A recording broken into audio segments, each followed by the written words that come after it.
எம்ஜிஆரின் இரண்டாவது படம் இரு சகோதரர்கள்.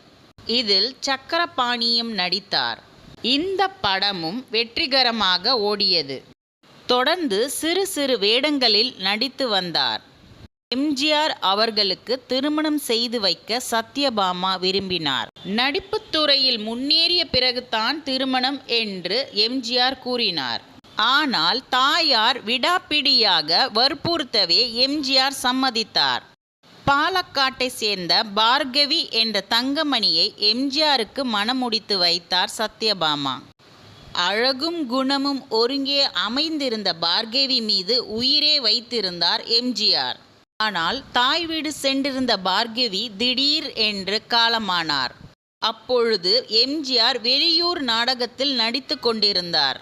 மனைவி மறைவு செய்தியை தாங்கி வந்த தந்தி அவரை இடி போல் தாக்கியது. நொறுங்கிய இதயத்துடன் உடனே பாலக்காடு புறப்பட்டார். போக்குவரத்து வசதிகள் அதிகம் இல்லாத காலம் அது. எம்ஜிஆர் போய் சேர்வதற்குள் பார்கவியின் உடல் அடக்கம் முடிந்துவிட்டது.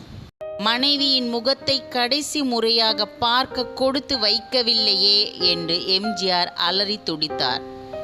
மனைவியை பிரிந்த துயரம் அவரை வெகுவாக பாதித்தது. ஒரு துறவி போல வாழ்ந்தார்.